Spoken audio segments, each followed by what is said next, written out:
Қайырлы күн ағайын, бүгін назарларыңызға жаңа жоба ұсынғалы отырмыз. Бұл жобаның ерекшелігі туралы айтайын.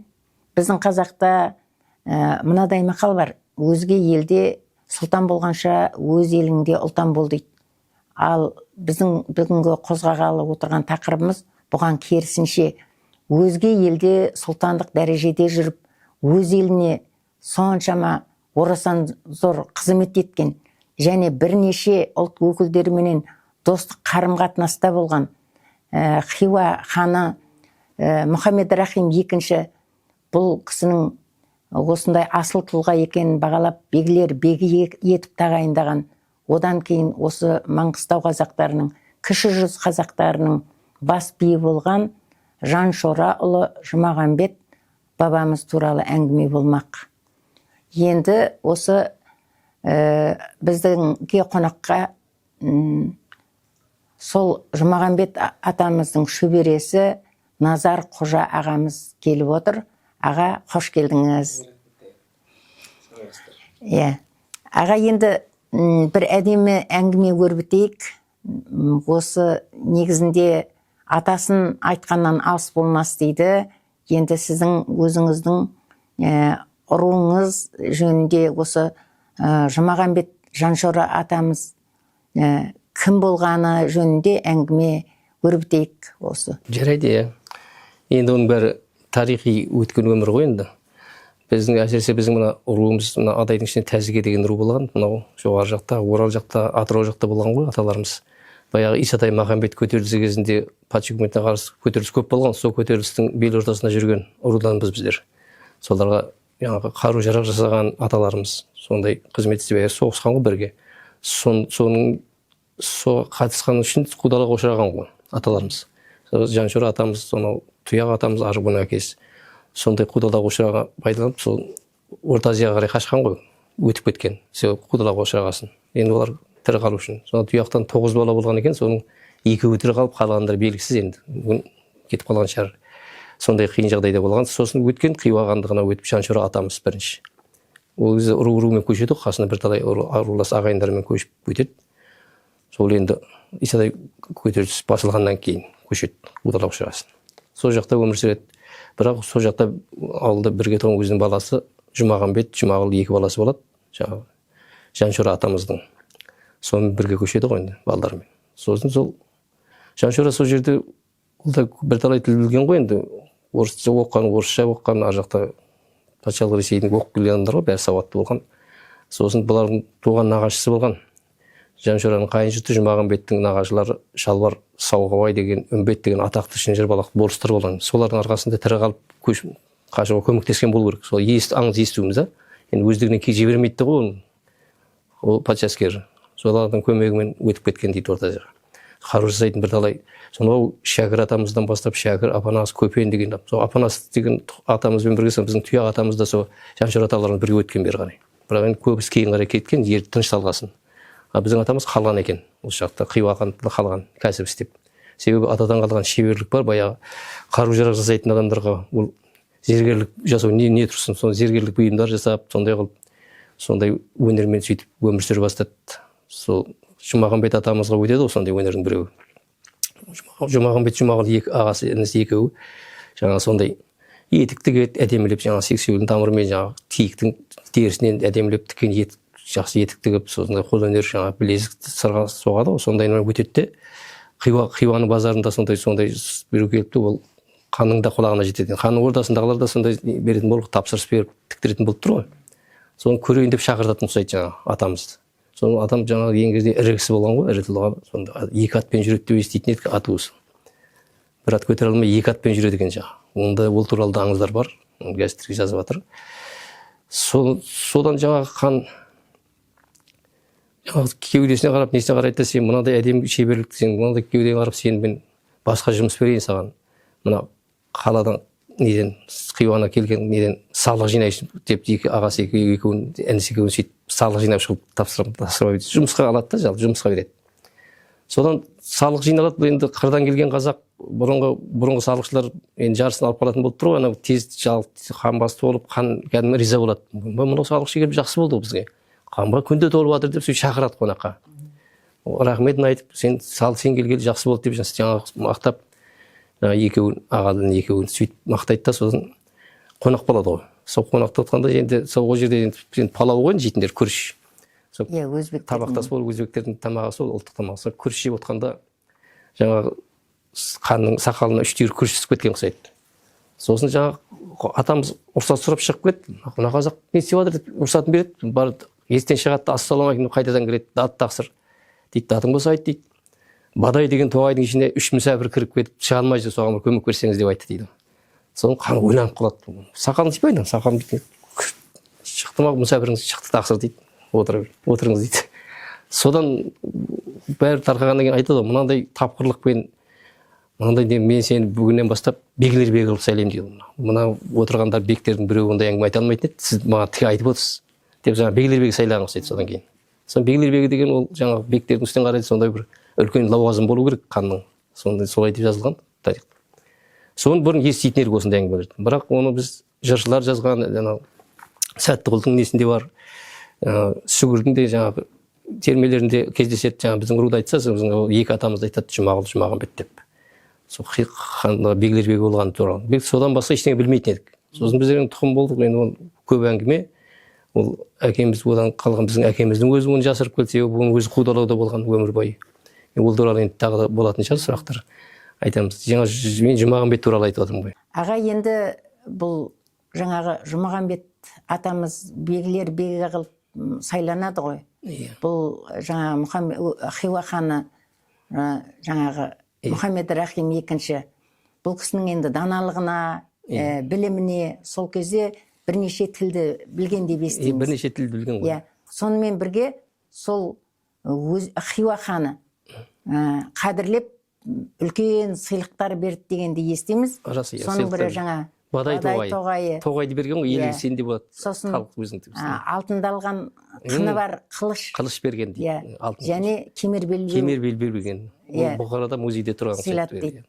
Осы жөнінде Бадай тоғайы деген ол қай? Бадай тоғайы деген мына Әмударияның жағасында Қарақалпақстан Беруни деген қала бар, сол Берунинің түбінде Бадай деген қазір де бар, тоғайдың орны бар әлі. Жоғалған жоқ. Сондай үлкен тоғай, оның ішінде ертеде жолбарысқа дейін жүрген құсайды. Ірі үлкен тоғай болған ғой. Тоғай, сол тоғайдың түскен табысы өзіндік болады деп тоғайды сыйға тартқан құсайды жаңағы хан атамыз. Соған дейін сол тоғайдың шетінде жаңа жазып та қойған, сол Жұмағанбет бегілер бегінің несінде деп, құзырында деген жазу бар дейді. Оны көпке дейін айтатын еді. Бірақ кейіннен Совет үкіметі құлағаннан кейін бәрі орнағаннан кейін солай болды ғой. Осы Совет үкіметі келгеннен кейін оның бәрін жоқ қылып жіберді. Бәрі үкіметке тапсырды ғой, үкімет алып кетті. Содан біздің атамыз антын емес енді қазір ол тоғай. Сол. Енді аға, осы мысалы тәуелсіздік алғалы талай арыстардың аттары жаңағы шыға бастады. Енді көбіне жоқтаушылары, іздеушілері өздерінің балалары болып келеді.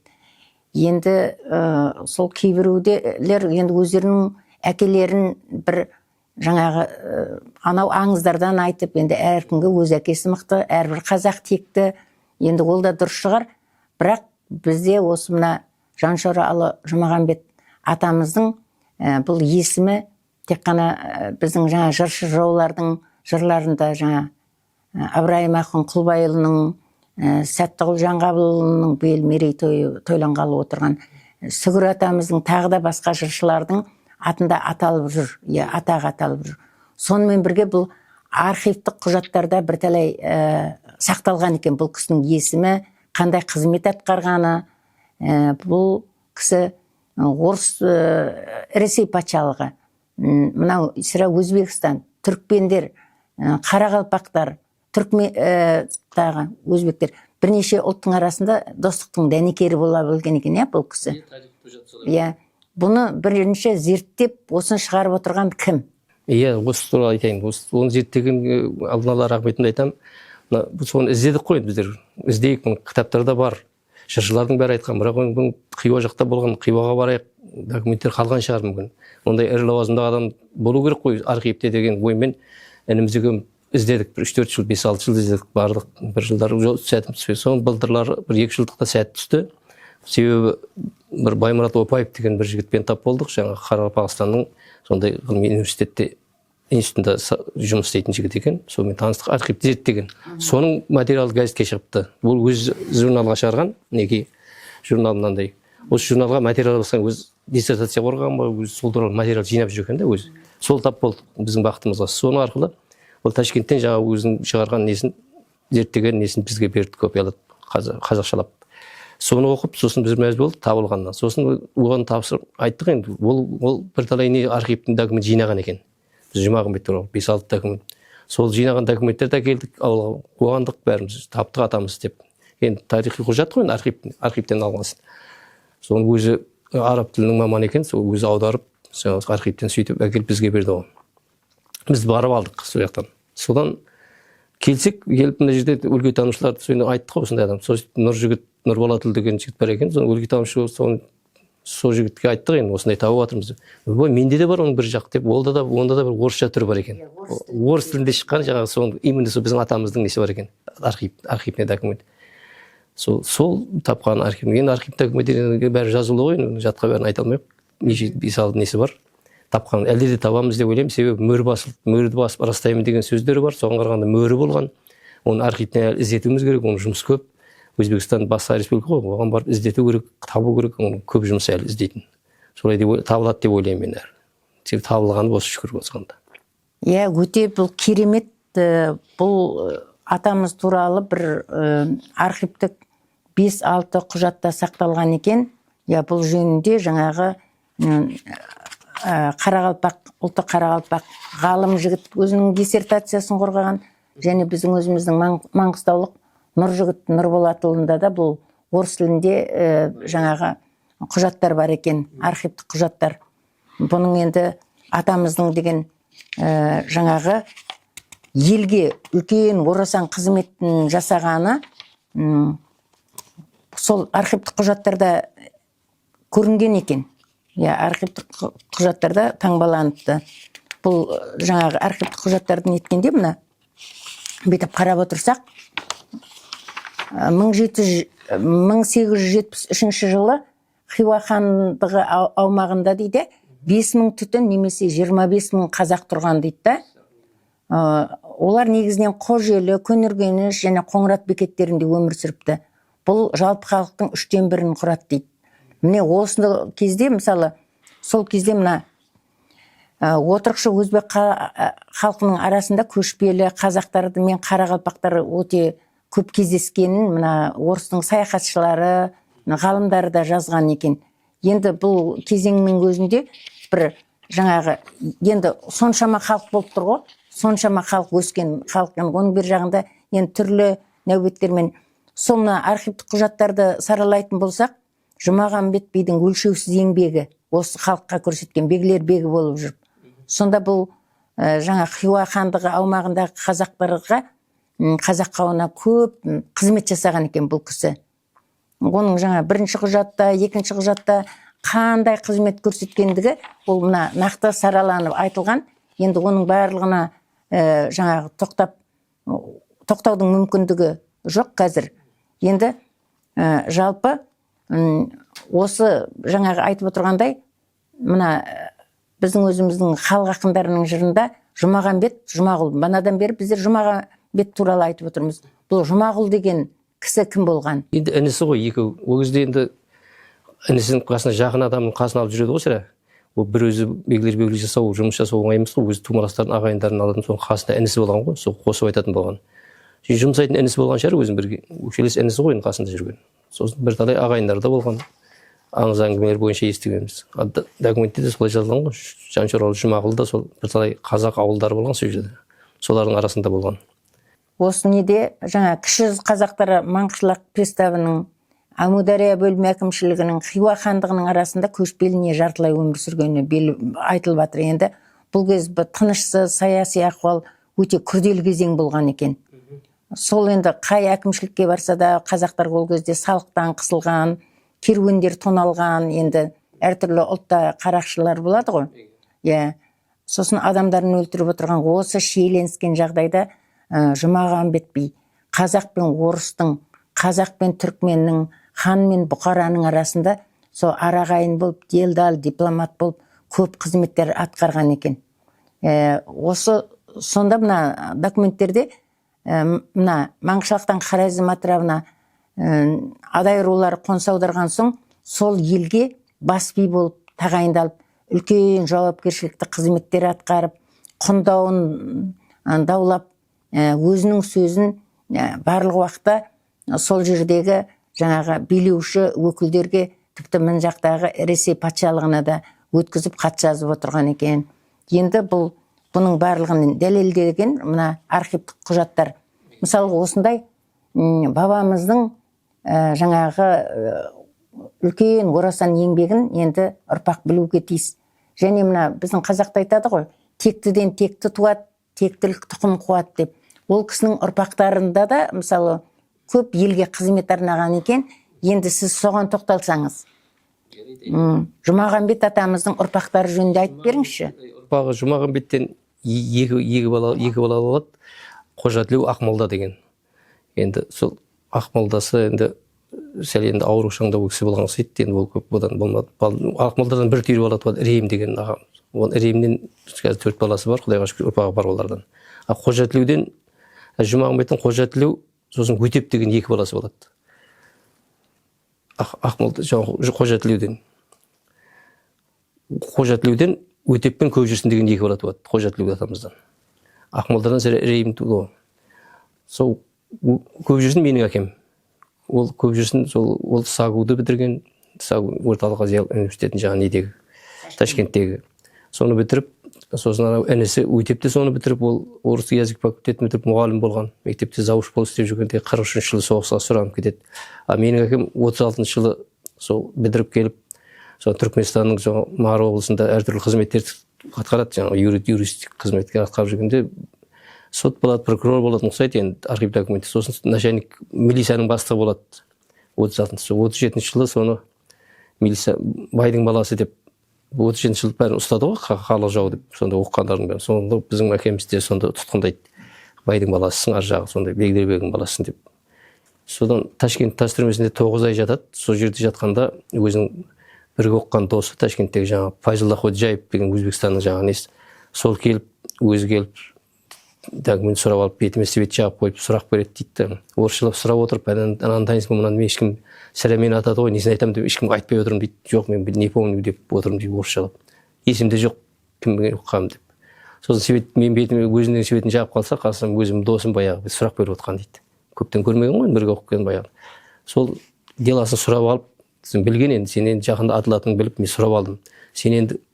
Сен әкең маған қызмет істеді, бірге оқып жүргенде енді бірге ақша беріп кететін шығар әкесі. Сондай болған ғой енді. Өзбек баласын дос болған бірге, сол досы құтқарған. Соны өтірік жалған документ жасап, менің фамилиямды, өзім фамилиямды берейін деп Ходжаев деп жазады документ. Ходжаев Молдабек деп, мына Жұмағанбетов Көкжүрсін деген адам аты да фамилиясы да басқа қалады да. Ходжаев Молдабек қылып жібереді, қашырып жібереді түрмеден, побег жасап. Қашып Тәжікстанның ішінде қазақтардың арасында жүреді ғой. Сол 39 жылы жаңа баяғы өзі қол астында істеген түрікмен милиционер сол жерге милиция болып барады. Қарысқанда содан жаңа милиция болып барады ғой енді. Милиция болып барғасын танып қалады біз әкеміз. Жұмағанбет бергел деп шақырады. Сен не қылсың бұнда? Сен баяғыда атылуың керек еді. Сен қалай мындасың? Жоқ, мен Жұмағанбет емеспін, мен Ходжаевпын деп документін көрсетеді. Қалай Ходжаев болдың сен? Жүр тексереміз деп алып барады ғой соны. Сосын енді бітті, енді ұсталдым ғой деп қорқып әкем жаңа бұрайтын немен бұрап звондайтын не бар телефон баяғы. Соны алып бұрап атқанда наганы тартып алыпты ғой. Сен наганы тартып алып жаңа түрікменді атып тастапты. Сірә өлгенше біреуді өлтірейін деп жаңағы білмеу керек қой. Содан адам өлтірген үшін жаңа соттап жіберді, 10 жылға кетеді. Бірақ сол Ходжаевпен сол фамилиямен кетеді. Шешілмейді да жаңа баяғы байдың баласы екені. Ходжаевпен солай кетеді түрмеге. Содан түрмеде соғыс басталғанша түрмеде соғыс басталады 40 жылда. Сосын түрмедегілерді енді тірі қалу үшін соғысқа айдады ғой, соғысқа. Штрафной батальон ұйымдастырып, біз әкеміз Власовтың армиясына түседі ғой. Власов деген армиясы жаңағы неміске өтіп кететін армия, білең. Генералдар сатылады да неміске беріліп кетті ғой. Сол армияға түседі де немісте пленде болады біздің әкеміз тұтқында. Сол немісте тұтқында болып, Қызыл армия жеңді деп, сол 2 жыл немісте болады. Бірақ енді оның өзінің сауаттылығының арқасында түрмеде көп қорлық көрмейді әкеміз. Енді писар болады, жазу әдемі кісі еді. Содан әкеміз туралы айтқанда содан тірі қалып келеді ғой, соны елге қайтайық, сосын стройға тұрғызуға айтты дейді, Германия талқылаған, Германияға жұмыс күші керек, үй береміз, жұмыс береміз, қалатындар қалыңдар дейді. Соны көп жігіттер қалып қойды, қалайық біз Сталин атпасайды құсын, қала берейік деп. Қой елге барайық, бала шаға барайық деп әкелеріміз жаңағы эшелонға мінеді пойызға. Соны келген бойдан бұларды қайтадан изменник родин деп отанын сатқандар деп қайтадан ала киім кигізіп. Енді Сталинге тегін жұмыс күші керек болды ғой. Бәрін қайтадан соттайды бұларды. Қайтадан түрмеге жібереді. Содан түрмеде жүреді, Қарағандыда жүреді, әр жерде жүреді, жаңағы әкеміз түрме. Сталин 53 жыл өлгеннен кейін бір маленькоп амнистия жариялап шығарады ғой. Содан босап келеді 53 жыл. Содан кейін белді аралап ағайындарын іздеп келсе, ағайындардың бәрі кетіп қалған, бала шағасы қырылып қалған, ешкім жоқ. Содан келеді ғой 53 жылдар келіп, содан тірі қалып, содан барып біздің шешемізді тауып, сөйтіп ағайындардың арасына келіп, содан тараған ұрпақтарымыз ғой. Бір өзі қалған, содан Өтеп деген інісі де соғыста 2 рет Қызыл жұлдыз орден алған, 3-ші орден беретін кезде, герой берген кезде, бұнды жаңағы ар жағы шеке екенін біледі, үкімет басқа фамилия екенін де біліп қалады, тексеріп. Содан бермейді тастайды бұған. Сосын 47 жылы бұл армиядан соғыстан келген кезде бұны 1-2 жерге жіберіп алып деп әкеме орысшалап хат жазады екен. Сол жерін қазақшалайды екен, айтуға болмайтын бір жерге барып келдім деп. Значит, ол шетелге тыңшын бір жерге жіберген болып тұр ғой. Ағамызды Өтеп деген. Содан ол майор шенінде соғыстан келіп 47 жылы сол бізде архивтен іздеп едік. Подолск деген жерде сол Братский могиледе жатыр, қайтыс болды деп жазыпты. Неден қайтқан белгісіз, енді қайтқан шығар. Одан тұқым жоқ, балдар жоқ ешқандай. Менің әкемнен біздер 6 бала, бір 7 ағайындымыз.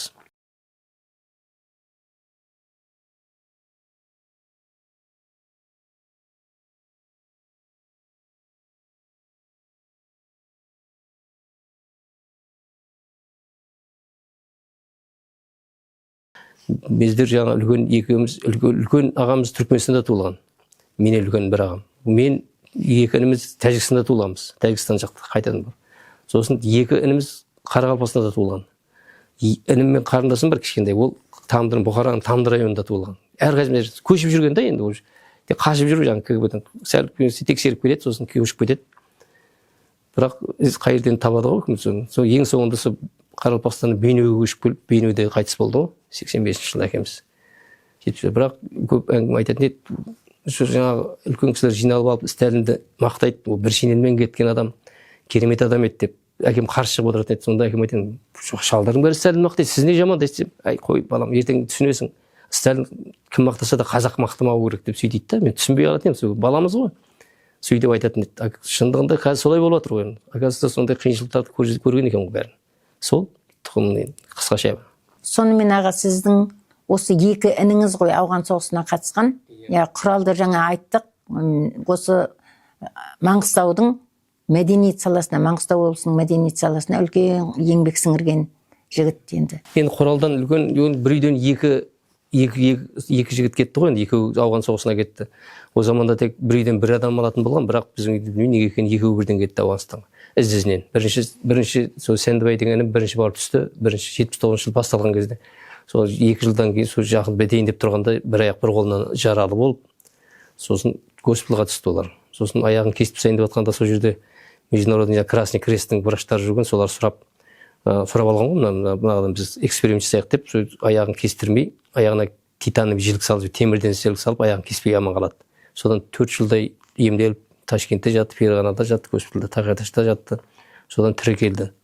Соған жаңағы олар өліп қалды деп ойлаған, посмертный жаңағы Красный Звезда орден беріпті орыстар. Сосын тірі қалған бір бермей қалған қызғанып.